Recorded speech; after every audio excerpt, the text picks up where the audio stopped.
sus cámaras y apaguen sus micrófonos. Y vamos entonces a escuchar hoy por la noche a Mariel Carmen de Blasberg, que nos va a presentar el dogma número 10, relacionado con la muerte de nuestro Señor Jesucristo y su entrega en la cruz. Bueno, es para mí un gusto estar con ustedes el día de hoy. Yo les voy a dar una conferencia y Beatriz va a estar pasando estas imágenes que he escogido para, pues, que la conferencia sea más agradable.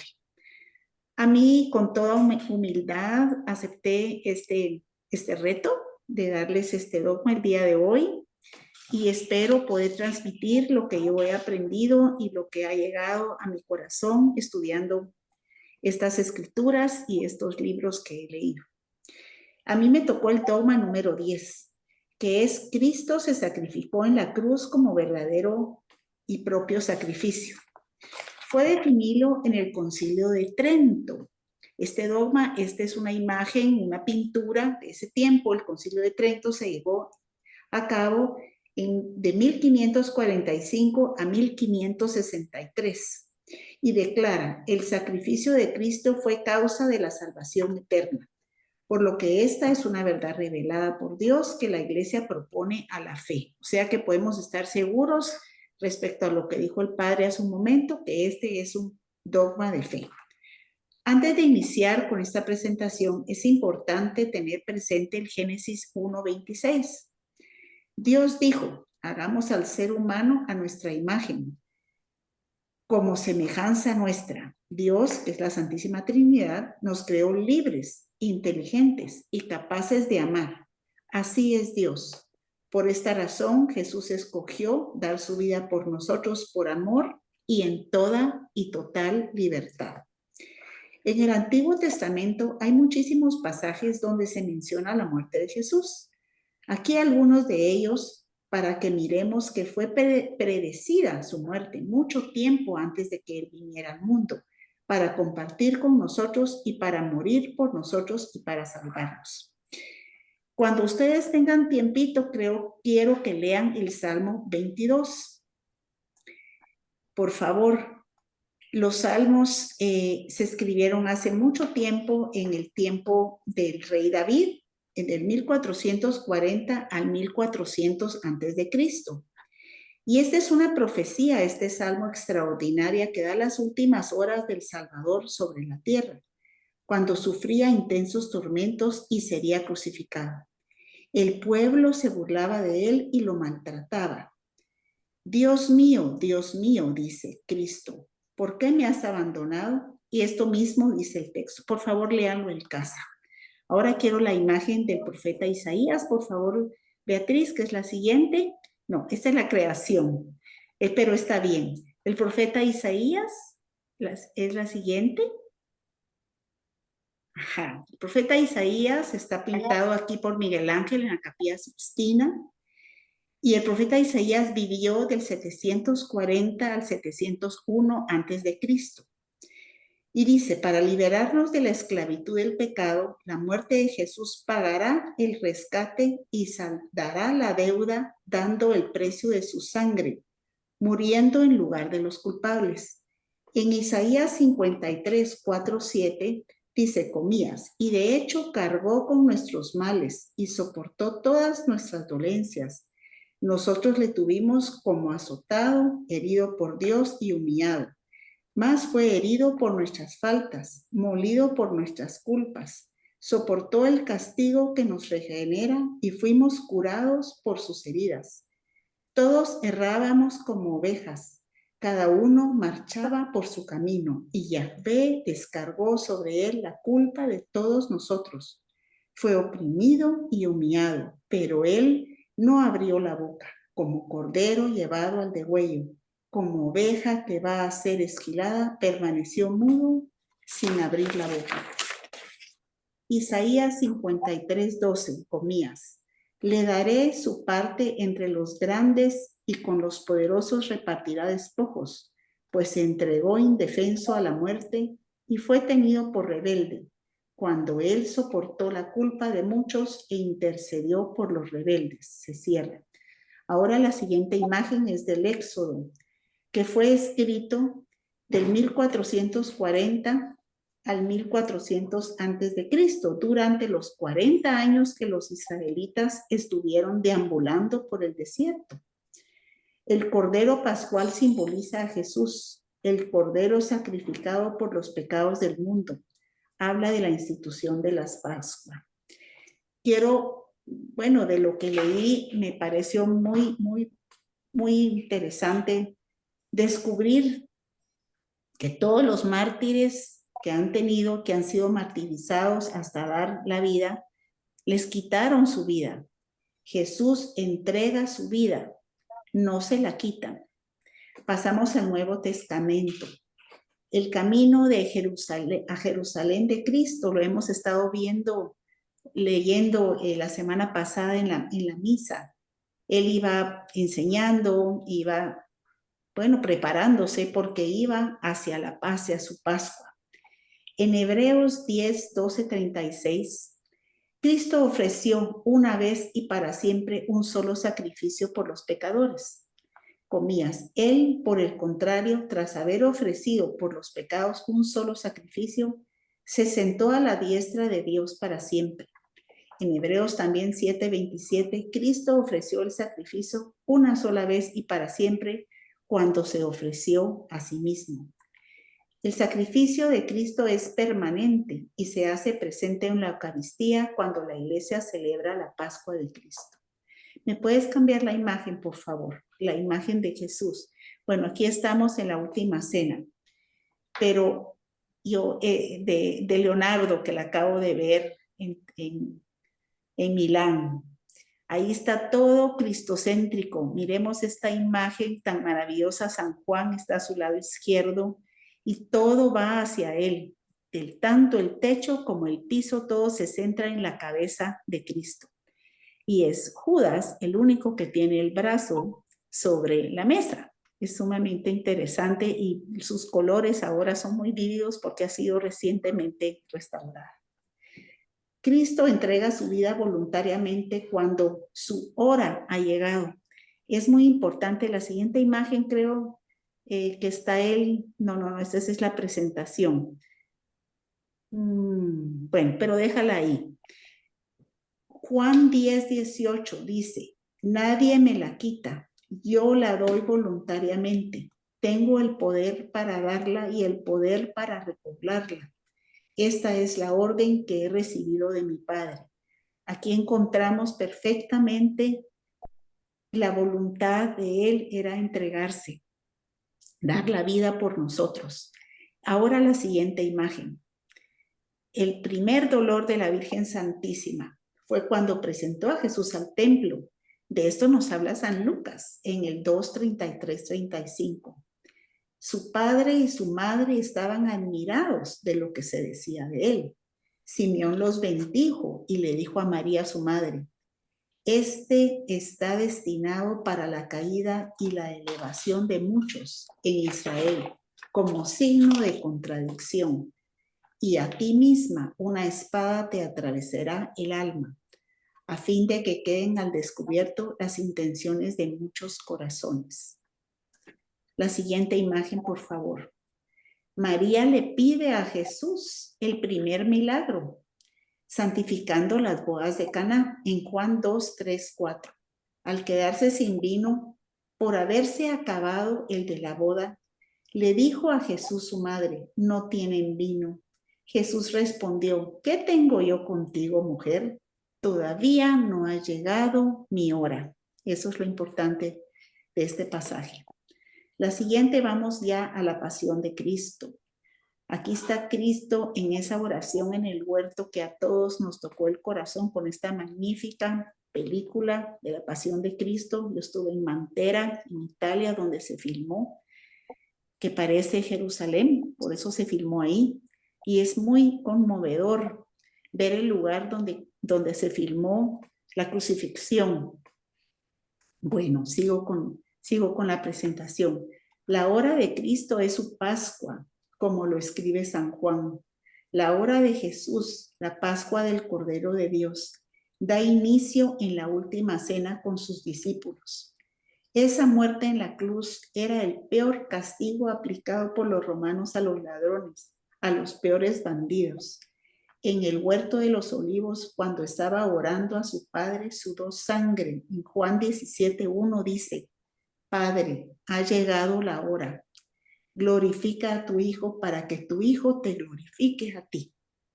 Jesús en su agonía, mientras que oraba a su Padre en Mateo 26, 45, 46, volvió entonces donde los discípulos y les dijo: Ahora ya podéis dormir y descansar. Sabed que ha llegado la hora en que el Hijo del Hombre va a ser entregado en manos de los pecadores. Levantaos, vamos, mirad que el que me va a entregar está cerca. Creo que todos hemos leído en los evangelios este pasaje y se nos encoge el corazón. Cristo oró solo, sus discípulos se durmieron. Pidió al Padre que lo liberara de esta hora, pero aceptaba su voluntad. Sabía por lo que pasaría. Su sacrificio, su crucifixión fue terriblemente dolorosa, espantosa. Fue humillado, latigado, cargado su cruz pesadísima bajo insultos y golpes del gentío. Vio a su Santísima Madre en el trayecto. Esto aumentó más su sufrimiento.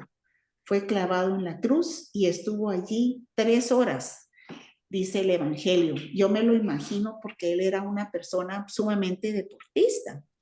Él caminaba, estaba sumamente en forma, caminaba de un lado al otro y su cuerpo tardó en dar de sí, pero yo creo que él escogió este tiempo para enseñarnos lo que él estaba sufriendo por nosotros. Redimió al buen ladrón, nos entregó a su madre, entregándola a Juan, y lo único que lo acompañaba en esas eran las santas mujeres hasta que entregó su espíritu al Padre. No sé, hay otras imágenes ahí, por favor. Aquí es cuando lo están, bueno, condenando, que lo vimos en esta película también. La siguiente, por favor. Aquí lo están latigando. El sacrificio de Cristo fue tan grande desde entonces. Le pegaron, yo estuve en Turín y pude ver, no la sábana, por supuesto, pero pude estar ahí cerca del altar donde la tienen. Y hay otro lugar donde tienen una imagen que se mira perfectamente cómo su piel fue desgarrada porque el látigo tenía pedacitos de hueso al final para que arrancara su piel.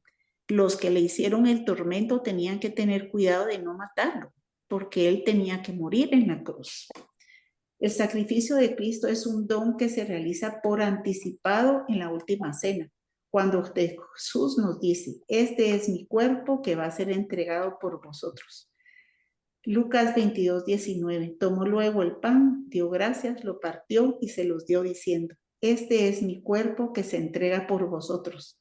Hacer esto en recuerdo mío. De igual modo tomó copa y dijo: esta copa es la nueva alianza de mi sangre que se derrama por nosotros. En los evangelios, Mateo 26:2. Sabéis que dentro de 2 días es la Pascua y el Hijo del Hombre va a ser entregado para ser crucificado. Él escogió la Pascua, que es una fiesta que sabemos todos que es tan importante para los israelitas, porque es el paso de Dios que al fin lo salieron de Egipto, ¿verdad? Y entonces se pintaron se puso la sangre de corderos sobre los dinteles de las puertas de los israelitas y por ahí no murieron los primogénitos, pero sin embargo en todas las otras casas sí. Y es cuando el faraón dice que se vayan a su casa, ya no los quiero aquí. Y esta es la Pascua que Jesús escogió porque Él es el Cordero de Dios, el que va a limpiar todos nuestros pecados para siempre. Mateo 11:12 dice: porque pobres tendréis siempre con vosotros, pero a mí no me tendréis siempre. Cuando le ponen el perfume en su cabeza a la mujer aquella, y dice Judas, pero ¿qué es esto? Si este perfume es tan caro, lo podríamos dar a los pobres. Pero al derramar ella este ungüento sobre mi cuerpo, ha hecho anticipándose a mi entierro. Otra imagen de la Eucaristía. Por favor, Beatriz, pasemos, bueno, aquí está con su corona de espinas, que no fue una corona de espinas, fue un casco de espinas. Eso también se vio está perfectamente visto en la sábana. Con la Eucaristía nos da su vida, nos da su ser, su persona. Comunión significa unión con Cristo. Con la Eucaristía se trae la actualidad al hoy, la redención, y se da por nosotros por amor. Este sacrificio de Cristo, es una redención que consiste en dar su vida como rescate por muchos. En Mateo 20:28 dijo, Hijo de hombre, que no ha venido a ser servido, sino a servir y a dar su vida como rescate por muchos. Cristo nos libera del pecado, puesto que los pecados de los hombres arrastran una deuda de la justicia divina, una deuda de muerte. Sigamos con la próxima imagen, por favor. Aquí está con su cruz. Yo me imagino a la Virgen Santísima viendo esto cuando él había hecho tanto bien por todos los demás. El sacrificio de Cristo es una misión expiatoria en la que Jesús cumplió su obediencia amorosa a su Padre hasta la muerte en cruz. En Filipenses 2:3-11, no hagáis nada por ambición o vanagloria, sino con humildad, considerando a los demás superiores a uno mismo, y sin buscar el propio interés, sino el de los demás. Tened entre vosotros los mismos sentimientos de Cristo. La siguiente imagen, por favor. Esto es muy importante. El cual, siendo de condición divina, no reivindicó su derecho a ser tratado igual a Dios, sino que se despojó de sí mismo, tomando condición de esclavo, asumiendo semejanza humana y apareciendo en su porte como hombre, se rebajó a sí mismo, haciéndose obediente hasta la muerte y una muerte en cruz. Y en mayúsculas tengo yo aquí escrito, por eso Dios lo exaltó y le otorgó el nombre que está sobre todo nombre, para que al nombre de Jesús toda rodilla se doble en los cielos y en la tierra y en los abismos, y toda lengua confiese que Cristo Jesús es el Señor, para la gloria de Dios Padre. La siguiente, por favor. Nuestros pintores obviamente nunca lo van a pintar desnudo, pero yo estoy segura que a él lo crucificaron desnudo, lo despojaron absolutamente de todo, hasta de su más pura dignidad. Nuestra iglesia también participa en el sacrificio de Cristo, ya que ofrece como sacrificio al Padre junto a Cristo. La iglesia se ofrece en la misma como sacerdote y víctima y coopera con Cristo en la acogida de su don. Y como conclusión muy personal, cada vez que miro un crucifijo, que me siento ahí cerquita del altar para verlo enfrente del Padre Galo, pienso en el dolor de Jesús por salvarme a mí en lo personal. Conoce hasta cuántos cabellos tengo en mi cabeza. Conoce mi corazón. Gracias, Señor. Él da su vida por mí y por cada hombre. Lo entregó de forma libre. No le quitaron su vida. Muchas gracias por oírme. Muchas gracias. Gracias, Beatriz. A ti, Mariel, muchas gracias por esta linda presentación. Muy Gracias, hermosa. Beatriz, por ayudarme, pero yo no podía estarlo pasando y hablarlo a la vez y no quería estar con mi carita frente a ustedes porque seguro se me iba a quebrar voz. Así que aquí estoy. Muchas gracias. Padre Galo, lo escuchamos. Muchas gracias. Bueno, te felicito, has seguido muy bien toda su exposición. muy dramática. Realmente no solamente es la teoría, sino esta realidad humana de sufrir golpe por golpe, un modo de ser, la humillación, todo lo que les acusaban y los despreciaban con esa forma, tanto entre los soldados que primero lo flagelaron, después lo coronaron de espina, después lo llevaron hasta crucificarlo. Estaba con esta flagelación tan fuerte, había perdido muchísima sangre. Hay que calcular que tenía una energía muy fuerte, muy grande poder llevar la cruz. Todo lo que se me dice a veces en el Via Crucis te ha caído la primera vez. Son interpretaciones, pero muy reales, porque no es, aunque como dicen modernamente, en lugar de una cruz completa, lo que llevaba era el trabaño, o sea, el tronco atravesado, que era, el otro estaba ya clavado en el suelo. Pero todo esto crea mucho problema, porque obliga a él de jalarlo arriba, atarlo a este otro poste. Es más fácil imaginar una verdadera cruz.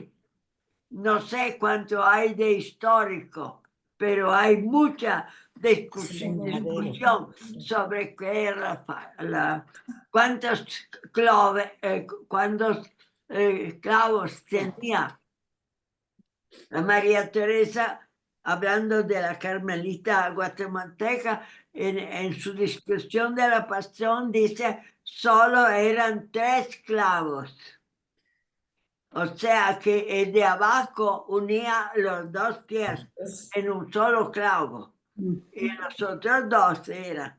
Pero son visiones de los santos, de los visionarios.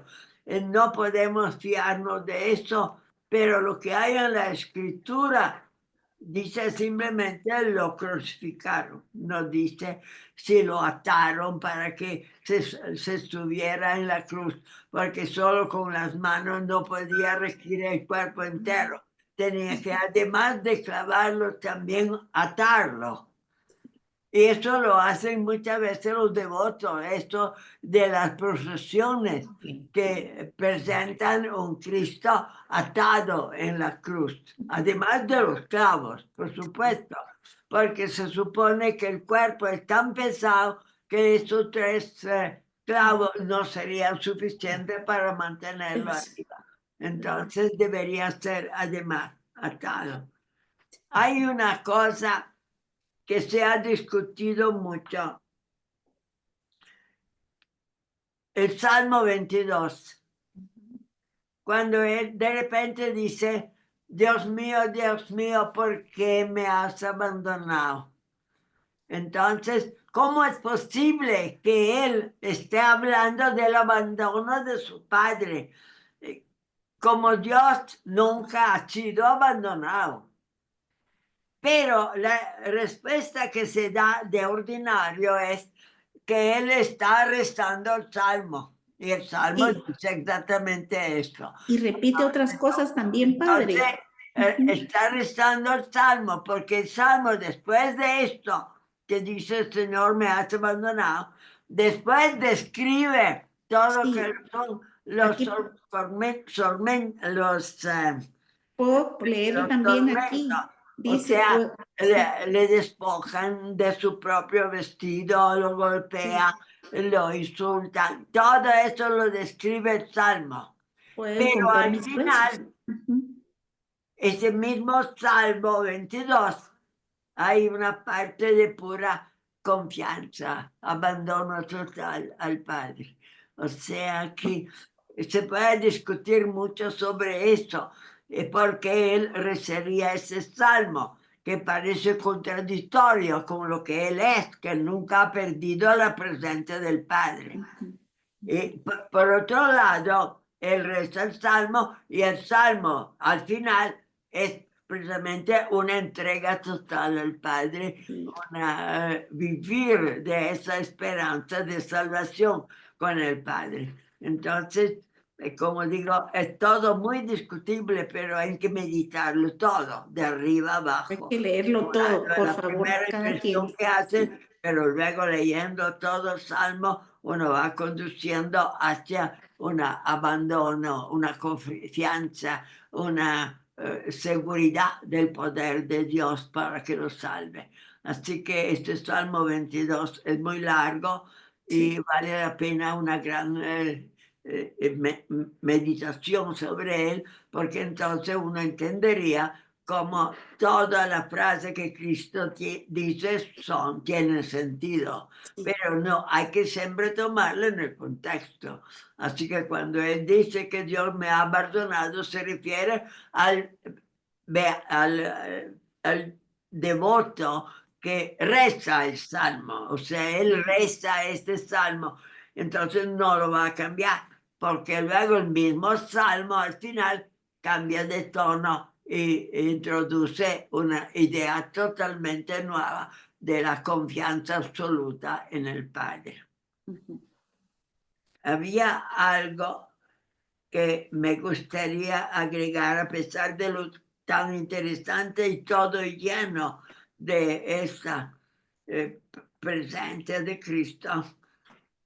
Una de la idea es precisamente porque el Salmo dice, se sacrificó como verdadero propio sacrificio.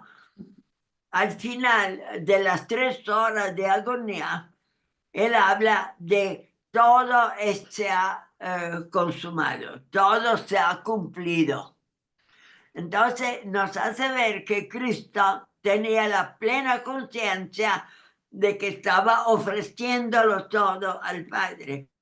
O sea, toda la entrega primera que acepta el sacrificio, sino que a lo largo de estas horas que pasan, Él va entregando su vida y todo ese tiempo al Padre, cumpliendo con Él. Por eso que está, cuando Él pide la esponja del aceite, del vinagre, y lo toma y dice, cuando ya lo tomó un poco, dice, todo ya está consumado, todo está cumplido. O sea, él tiene conciencia momento por momento de las cosas que están pasando y que él está realizando delante del Padre hasta el final. Cuando dije, todo ya está hecho, y es el momento que ya no tiene energía y entonces se entrega al Padre. Entonces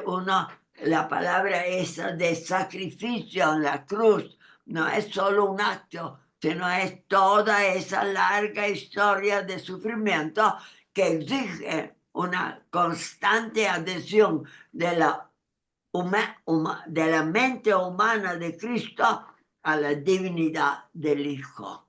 Las dos cosas van siempre juntas, no se separan. O sea que la voluntad humana del sacrificio está adherida a la voluntad de Dios, porque Él es también Dios, pero Dios está decretado por el Padre. Entonces el Hijo está de acuerdo con el Padre, pero al mismo tiempo la parte humana de Él también adhiere al sacrificio como, digamos, el aspecto más parecido a nosotros, en cuanto que Él sufre y todo el sufrimiento físico y también morales, porque los insultos, las malas palabras, los desafíos que hacían, todo eso Él lo sufría como una cosa totalmente indigna, humillante, que como que lo destruía, además del daño físico, ese daño moral de ser humillado por gente pecadora, gente que no tenía fe, gente cruel. Entonces, todo esto, el sacrificio los hace ver como una continuidad que se va desarrollando a lo largo de ese tiempo. Entonces, cuando nosotros celebramos la Eucaristía y recordamos este sacrificio, tenemos que recordar que no es solo un momento que pasó, sino una larga serie de adhesión de la voluntad humana a la voluntad divina para cumplir este acto tan grande, tan impresionante y doloroso que ha sido lo de la pasión. Ahora hay más tiempo. Las personas que quieran intervenir, es el momento que hay mucho tiempo, ¿sí? 44. Sí, padre, muchas gracias. Tenemos Bien. 20 minutos para los compañeros que quieran hacer algún comentario. Maris, por favor. Gracias, Conchita. Yo otra vez, especialmente ante la pasión de Jesús y su muerte en la cruz, lo que acaba de decir el padre Galo ahorita, de lo que nos impresiona muchísimo, todo el sufrimiento físico que padeció Jesús. Yo me refiero siempre a un poco antes. Para mí, la pasión de Jesús comenzó con su oración en el huerto. Y esos dolores morales, mentales, que decía el Padre, a mí me impactó muchísimo desde que lo leí la primera vez en el libro de José Luis Martín Descalzo, que otra vez les recomiendo este tercer tomo. Es sobre la cruz y la gloria de Jesús. Y solo les quiero leer un pedacito de este capítulo en el que describe la oración de Jesús en el huerto, que dice que en el huerto Jesús asume en plenitud todos los pecados por los que murió. En el momento en que comienza su pasión, Cristo se hace pecado. Y para mí no pudo haber sufrimiento más grande que él, que no había cometido pecado jamás, asumiera en sí mismo algo que estaba tan contrario a su propio ser. No hay pecado que Jesús no haya redimido. Por muy espantoso y horrible que sea, no hay pecado que no haya sido redimido por él.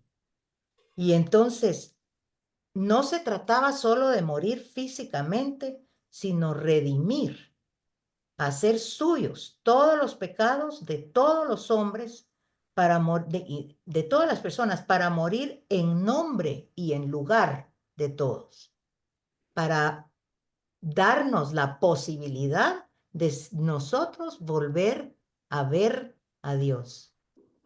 Eso para mí es una cosa increíble, increíble. Los dolores físicos fueron espantosos, terribles, pero son dolores que en algún momento fueron asumidos también por tantos mártires. Pero ese dolor moral, mental, intelectual, de ser él, hacerse el pecador, sentir la vergüenza que siente un pecador, cuando nosotros sabemos, cuando nosotros hacemos algo malo, sentimos vergüenza, sabemos que le hemos hecho algo mal. Muchas veces cuando nos confrontan, nos humillan. Él sintió cada vergüenza, cada pena, cada dolor que siente alguien cuando ha cometido un pecado. Y yo sí les recomiendo que lean esa parte porque para mí es una parte muy importante del sacrificio de Jesús y de su redención para nosotros. Gracias.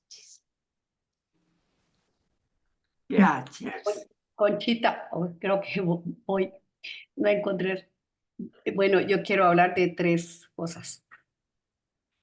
Número 1, la presentación de María del Carmen me recordó que la vez pasada que tuvimos otro estudio, a mí me tocó la crucifixión y fui muy detallista en cada proceso físico y un detalle. Y me pasó lo mismo que a ti. Se me quebró la voz. Lo estaba viviendo tremendamente y fue muy impactante para mí cuando lo preparé y luego cuando lo expuse. Y que sí.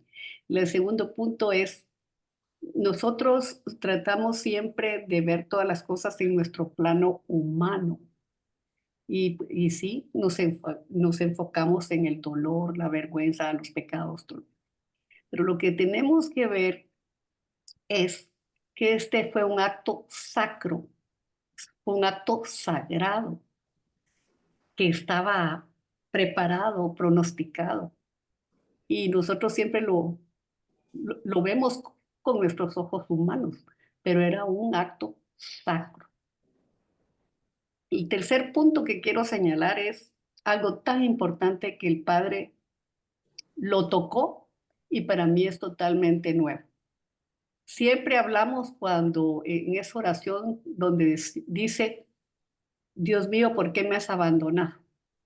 Y eso a uno lo ha, por años lo he oído y uno dice, pues obvio, también en la parte humana que reaccionó así.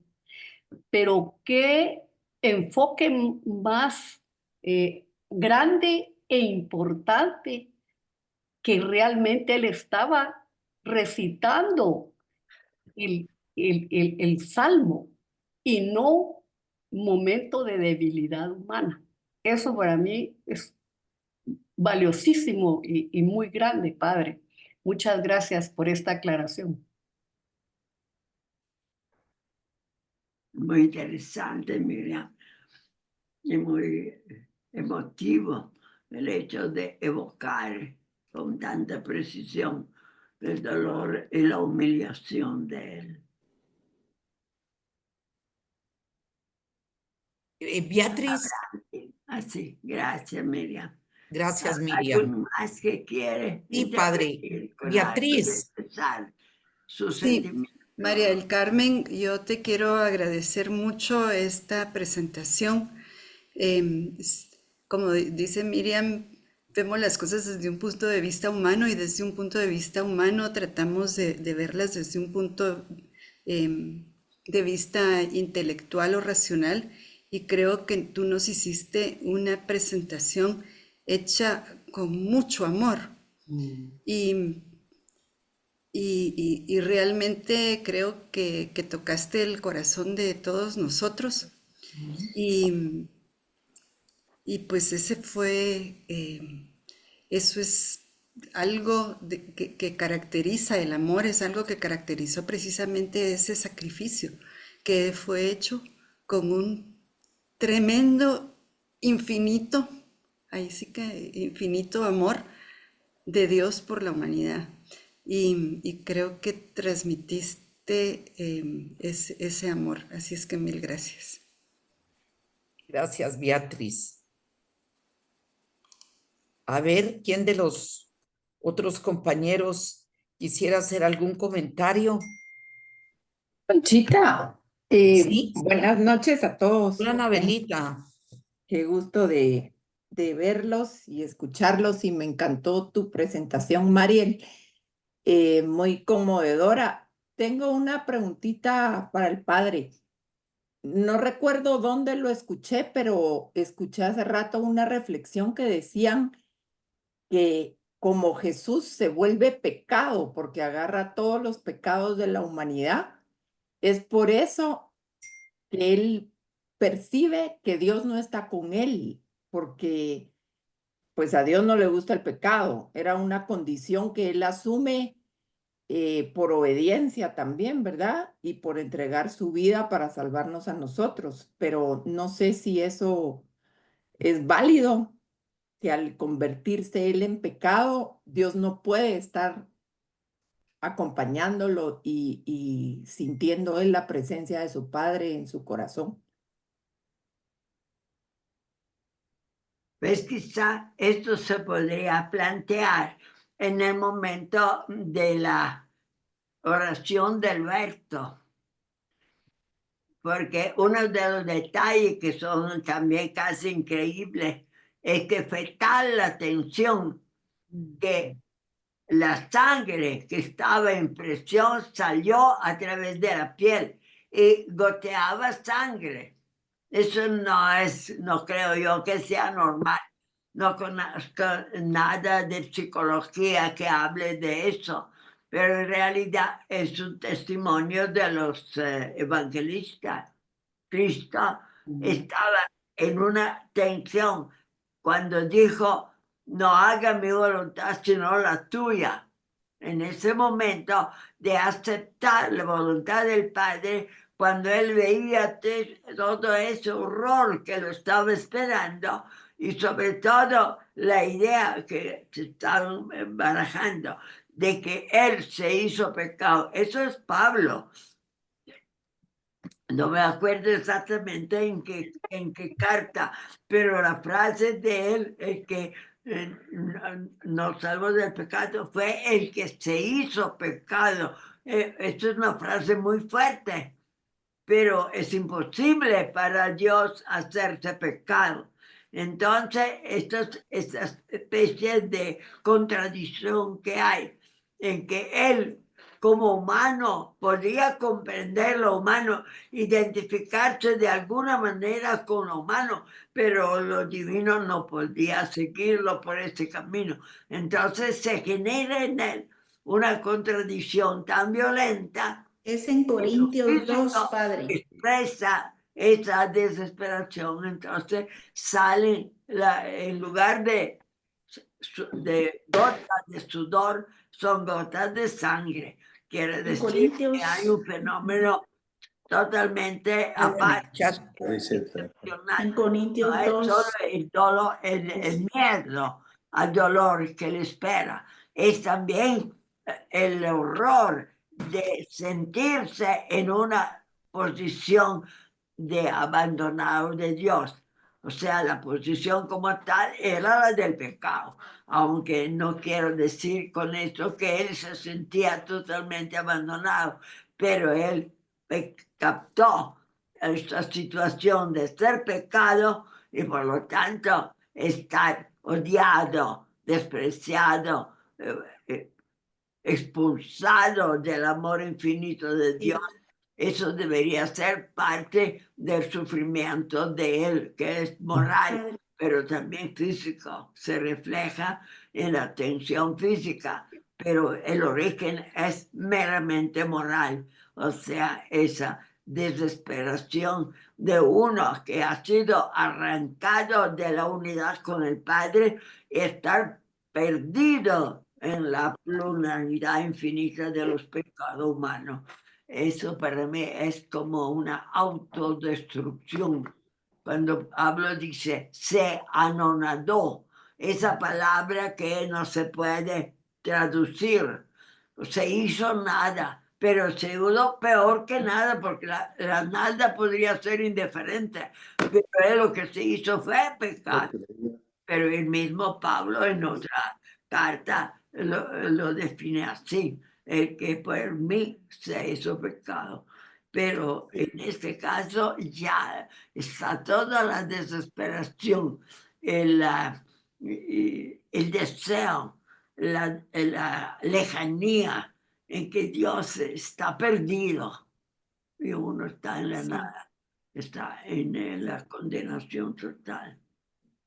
Sí. Gracias. Eso está en Corintios, Padre, segunda epístola de los Corintios. A Cristo que no conoció pecado, lo hizo pecado por nosotros para que viniésemos a hacer justicia de Dios en él. Muchas gracias. Gracias. Gracias, Padre. Vamos ahora a escuchar a Giovanna. Buenas noches. Buenas noches, Giovanna. Gracias, Mariel, por una presentación tan linda, tan emotiva. Realmente pusiste alma, espíritu y corazón en ella. Te felicito. Y es bien difícil imaginarse uno qué es todo lo que Cristo sufrió, todo el dolor que pasó por nosotros. Y cuando uno piensa los miles de millones de personas que han pasado por este mundo. No se puede imaginar cómo fue esa pesadilla para él, pero también nos sirve para agradecer ese gran amor que él ha tenido por nosotros. Y por el otro lado, creo que es una linda meditación para cada vez que recemos los misterios dolorosos, tener muy presente todo esto que nos expusiste. Así es que muchas gracias, felicitaciones. Gracias, Giovanna. Tenemos 5 minutos todavía. ¿Alguien quiere? Sí. Pues no veo a nadie levantando su manita. A ver, padre, ¿qué otra cosa nos puede usted alimentar esta noche? Pues, Ah, perdón, por ahí subió la mano Osvaldo. ¿Qué dice, padre? Le vamos a dar el micrófono a Osvaldo. Pues en realidad soy yo la que quiero comentarles una cosa. Perdón. Sí, perdón, muchas No tenga gracias. pena, Anabela. Gracias. Pues es una cosa muy sencilla que a mí me encanta. Yo siempre les he dicho a mis hijas desde chiquitas de que Jesús se hizo hombre, sufrió todo lo que sufrió y así les digo a mis hijas que pues no sabemos la muerte que vamos a tener, pero que ellas tienen que saber que en todo lo que nos toque vivir en la vida, sufrimiento, lo que sea, Jesús ya lo vivió para acompañarnos. Entonces, sea lo que nos toque vivir, Él va a estar con nosotros ahí. Pues solo eso.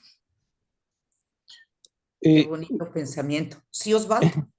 Otra cosa que sería interesante también escuchar alguna reflexión del padre es que, digamos, todo lo que hemos estado hablando, que se podría, no sé si se puede decir así, pero yo lo he escuchado de esa manera, digamos, toda esta cuestión del dolor, del sufrimiento físico, ¿verdad? Incluso esos momentos extremos en donde Jesús incluso da la impresión de que duda, ¿verdad? De si está solo o no y todo eso, lo podríamos englobar en el término de la teología de la cruz, ¿verdad? Todo el tema del dolor. Pero de alguna forma se podría decir que esta teología de la cruz es de alguna manera también, si vamos al Antiguo Testamento, la teología del perdón, en el sentido de que también el Dios del Antiguo Testamento era un Dios que sufría por el comportamiento de los hombres.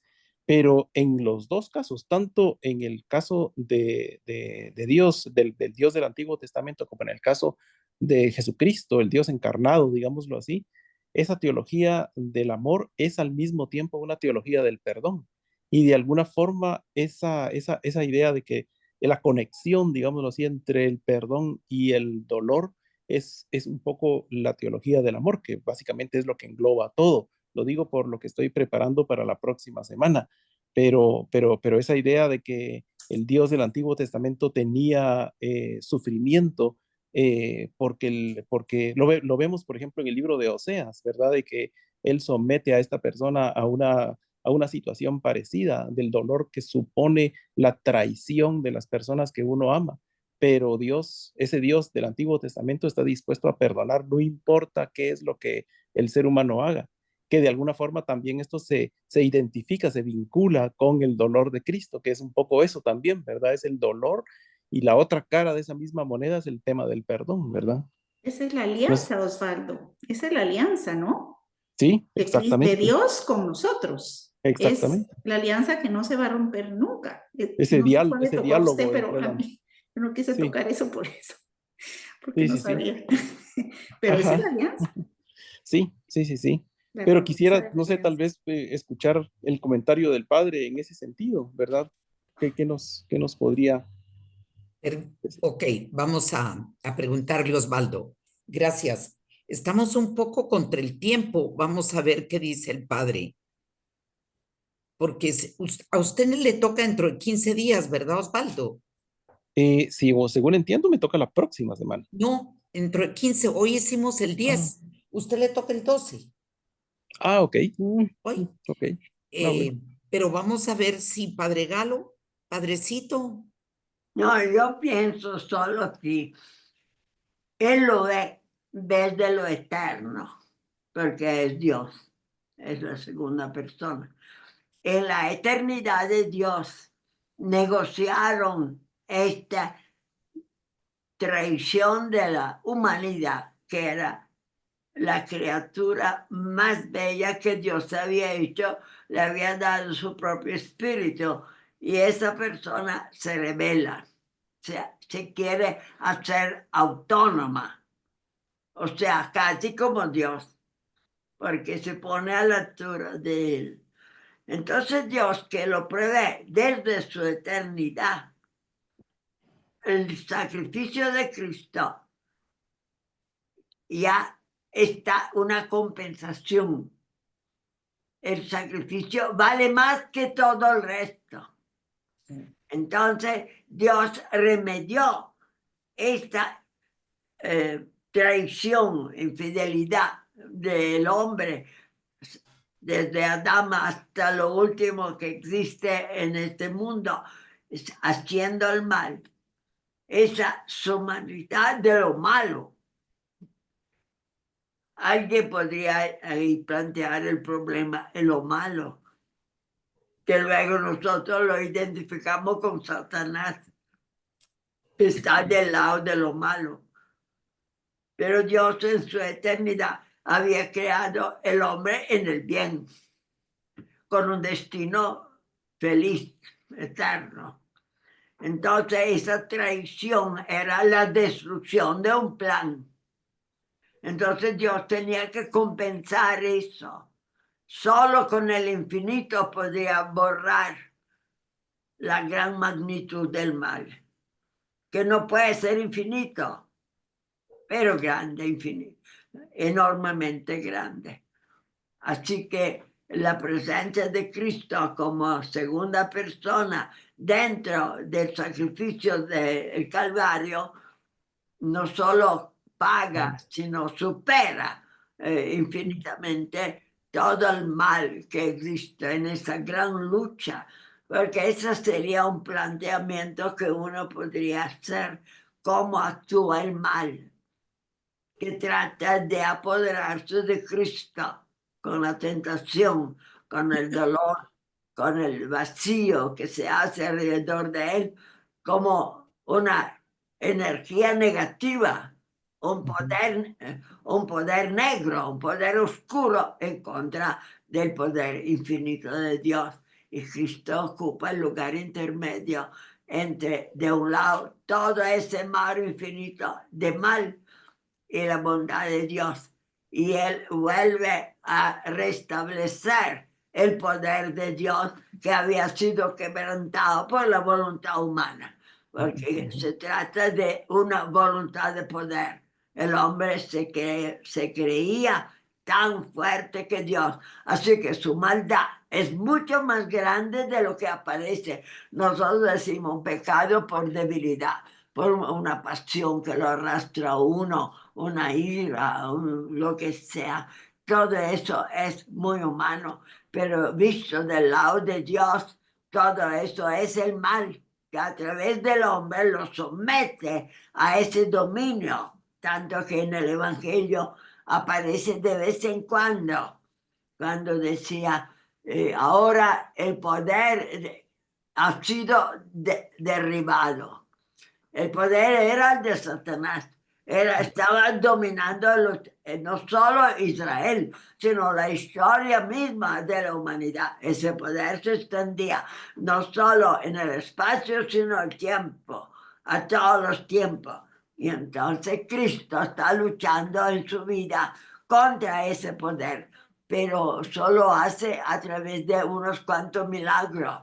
No puede tocar directamente el poder como tal del demonio. Ahora en la cruz, sí, porque en la cruz él interviene directamente la comprensión de su sacrificio al pecado de toda la humanidad. una compensación, una justicia de Él. Entonces, por eso que es un sacrificio para restablecer una injusticia que se ha recuperado a través del sacrificio de Él. Es decir, ha vuelto a reinar la justicia, que el Hijo unido al Padre tiene el poder de borrar los pecados. Y entonces rescata esa humanidad pecadora por puro amor, por puro deseo de haber realizado ese plan de Dios, de que el hombre sea elevado a la gloria eterna, o sea, destinado a vivir de alguna manera la vida infinita de Dios. Eso es muy grande el efecto de este sacrificio. Cuando uno lo ve solo como una persona que se muere, que sufre, pero pierde la perspectiva de lo que esto significa como efecto salvador para cada uno de nosotros y la humanidad entera, que es elevar esa humanidad a un nivel en que pueda tener en sí el reflejo de la santidad infinita de Dios. Muchas gracias, Padre. Bueno. Muchas gracias. Bueno, queridos amigos, hemos llegado al final.